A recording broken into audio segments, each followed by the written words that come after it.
Friends, ഇന്നത്തെ video എന്ന് പറയുന്നത് ഒരു ലിറ്റിൽ വ്ളോഗാണ്. അപ്പം നമുക്ക് ഫസ്റ്റ് തന്നെ ഒരു അസൈൻമെൻറ്റ് എഴുതാനുണ്ടായിരുന്നു. അപ്പോൾ അതൊക്കെ പോരുന്നിട്ട് എഴുതി. ഞാൻ പകുതി ഇന്നലെയോ മെനിങ്ങാന്നോ കണ്ട് എഴുതി വെച്ചിട്ടുണ്ടായിരുന്നു. പിന്നീട് അത് പോരുന്നിട്ട് ബാക്കിയും കൂടെ എഴുതി. എനിക്ക് ഭയങ്കര ഇഷ്ടമാണ് കേട്ടോ ഇങ്ങനെ വീഡിയോയിൽ എഴുതുന്നത് കാണിക്കാൻ വേണ്ടിയിട്ട്. ഞാൻ ഇങ്ങനെ ഫോറിൻ ചാനൽസിൽ മാത്രമേ എഴുതുന്നത് ഇങ്ങനെ കണ്ടിട്ടുള്ളൂ. ആൻഡ് എന്താ പറയുക, നമുക്ക് ഡയറക്റ്റീവ് പ്രിൻസിപ്പിൾസ് ഓഫ് സ്റ്റേറ്റ് പോളിസിയെ പറ്റിയിട്ടുള്ള ഒരു അസൈൻമെൻ്റ് ആയിരുന്നു പ്രിപ്പയർ ചെയ്യാനുണ്ടായിരുന്നത്. അപ്പം ഞാൻ കുറച്ച് ക്വസ്റ്റ്യൻസും കാര്യങ്ങളും ഒക്കെ ഉണ്ടാക്കിയിട്ടുണ്ടായിരുന്നു. അത് വെച്ചിട്ട് ഞാൻ മെറ്റേഡ് ചോദിച്ചിട്ടാണ് കേട്ടോ ആൻസേഴ്സൊക്കെ കണ്ടെത്തിയത് ആ ക്വസ്റ്റ്യൻ്റെ. അതൊക്കെ ചെയ്തിട്ട് കുറച്ചൊക്കെ എനിക്കറിയായിരുന്നു, ടെക്സ്റ്റിലുണ്ടായിരുന്നു. പിന്നീട് ഞാൻ മെറ്റീരിയൽ എടുത്ത് എനിക്കറിയാത്ത ക്വസ്റ്റ്യൻസൊക്കെ ചോദിച്ച് ഡിക്ലെയറൊക്കെ ചെയ്തിട്ടാണ് ഞാനിത് എഴുതാൻ ആരംഭിച്ചത്. ഫസ്റ്റ് തന്നെ സോഷ്യാലിസ്റ്റ് ഐഡിയാസ്, ലിബറൽ ഐഡിയാസ്, നമുക്ക് മൂന്നായിട്ട് ഡയറക്റ്റീവ് പ്രിൻസിപ്പിൾസ് ഓഫ് സ്റ്റേറ്റ് പോളിസിനെ തിരിക്കാമല്ലോ. അപ്പം അതിൻ്റെ എഴുതാമെന്ന് വെച്ചു. അതാണിപ്പോൾ ഞാൻ എഴുതിക്കൊണ്ടിരിക്കുന്നത് കേട്ടോ. പിന്നെ എന്താ പറയുക, ഇത് വേറെ എങ്ങനെയൊക്കെയാണ് ഈ ഒരു ക്ലിപ്പ് ഞാൻ എടുത്തു വെച്ചത്. പിന്നെ അവസാനം എങ്ങനെയൊക്കെയോ ഞാൻ സെറ്റ് ചെയ്തിട്ടാണ് ഞാനിപ്പോൾ നിങ്ങൾക്ക് കാണിച്ചു തരുന്നത് കേട്ടോ നേരെ.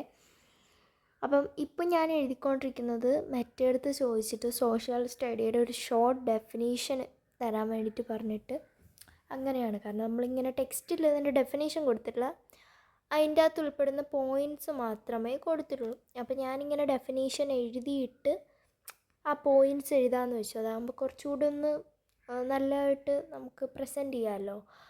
അതുകൊണ്ടാണ് ഞാൻ അങ്ങനെ എഴുതിയത് കേട്ടോ. പിന്നെ എന്തൊക്കെയുണ്ട്, സുഖമാണോ എല്ലാവർക്കും എന്നൊക്കെ പറയാം.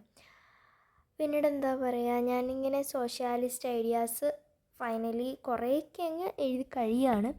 അതിൻ്റെ അകത്ത് വേറെ കീ പ്രിൻസിപ്പിൾസ് ഇൻക്ലൂഡ് എന്നൊക്കെ പറഞ്ഞിട്ട് കുറച്ച് കൊടുത്തിട്ടുണ്ട്. അപ്പം ആ പോയിൻറ്റുകളല്ല ഞാൻ ഇതിൻ്റെ അകത്ത് എഴുതിയിട്ടുള്ളത്. ഇതിൻ്റെ അകത്ത് ഞാൻ എഴുതിയിട്ടുള്ളത് വേറെ കുറച്ച് പോയിൻറ്റ്സാണ്. ഓക്കെ, അങ്ങനെ പിന്നീട് ഞാൻ ഈ പോയിൻറ്റ്സാണ് നമുക്ക് എഴുതാനുള്ളത്. അങ്ങനെ ഞാൻ ആ പോയിൻറ്റുകളെല്ലാം എഴുതിയിട്ടു. ഒരുവിധം ഞാൻ കുറേയൊക്കെ ആ പോയിൻറ്റ്സൊക്കെ എഴുതിയതിന് ശേഷം നമ്മൾ എന്ത് ചെയ്തു, ഇത് ടെക്സ്റ്റിൽ നമുക്ക് പഠിപ്പിച്ച പോയിൻറ്റ്സാണ്. അപ്പം സാറ് ക്വസ്റ്റ്യനൊക്കെ ചോദിച്ച പോയിൻറ്റ്സ് തന്നെയാണ്. അപ്പം ആ പോയിൻറ്റുകൾ എഴുതിയിട്ട് പിന്നീട് പറഞ്ഞ ഡെഫിനേഷനും കൂടെ എഴുതുമ്പോൾ അത്യാവശ്യം പോയിൻറ്റ്സൊക്കെ ഇൻക്ലൂഡഡ് ആയിട്ട് ഒരു അസൈൻമെൻറ്റ് ആവുമല്ലോ. അത്യാവശ്യത്തിന് ഒരു ക്വസ്റ്റ്യൻ്റെ ആൻസർ ഞാൻ ഇത്രയും നാളായിട്ട് എഴുതിയിട്ടുള്ളൂ. നെക്സ്റ്റ് ഫ്രൈഡേ ആണ് ഇത് സബ്മിറ്റ് ചെയ്യാനുള്ളത്. അപ്പോൾ ഞാനങ്ങനെ അതൊക്കെ എഴുതിയതിന് ശേഷം ഞാൻ കുറച്ച് നേരം പോയിട്ട് പടം വരച്ചിരുന്നു. ഞാൻ ഈ റോസ് ഫ്ലവറിൻ്റെ പടമാണ് ഫസ്റ്റായിട്ട് വരച്ചത്. ഇതിൻ്റെ ഷോർട്സ് ഞാൻ ഇന്നലെ ഇട്ടിട്ടുണ്ടായിരുന്നു. എത്ര പേര് കണ്ടു എന്ന് എനിക്കറിയില്ല. കാണാത്തവരോട് പോയി കണ്ടിട്ട് വരാം കേട്ടോ. അങ്ങനെ ഞാൻ പടമൊക്കെ വരച്ചു.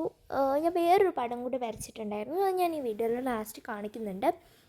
പിന്നെ ഈ പടങ്ങളില്ലാതെ ഞാൻ എൻ്റെ ഇക്ക വരുമ്പോൾ കാണിച്ചു കൊടുക്കാൻ വേണ്ടി വെച്ചേക്കാണ്. സോ എന്നിട്ട് ഞാൻ എൻ്റെ റൂമിൽ ഒട്ടിക്കുള്ളൂ. ഞാൻ ഇതൊക്കെ റൂമിൽ ഒട്ടിക്കാൻ വേണ്ടിയിട്ടാണ് ഇങ്ങനെ വരയ്ക്കുന്നത് ഗൈസ്. നല്ല രസമല്ലേ കാണാൻ. എനിക്ക് എന്തായിരുന്നാലും ഞാൻ പിൻട്രസ്റ്റിൽ നിന്ന് പിക്ക് എടുത്തിട്ടാണ് ഇതൊക്കെ വരയ്ക്കുന്നത്. അപ്പോൾ എങ്ങനെയുണ്ട് എന്നുള്ളത് നിങ്ങൾ തന്നെ കമൻറ്റ് ചെയ്ത് അറിയിക്കാം. പിന്നീട് ഇതാണ് ഞാൻ വരച്ച് കാണിച്ചു തന്ന പടം. ഓക്കെ ഗൈസ്, അപ്പോൾ ഇത്രയുള്ളൂ. ബൈ.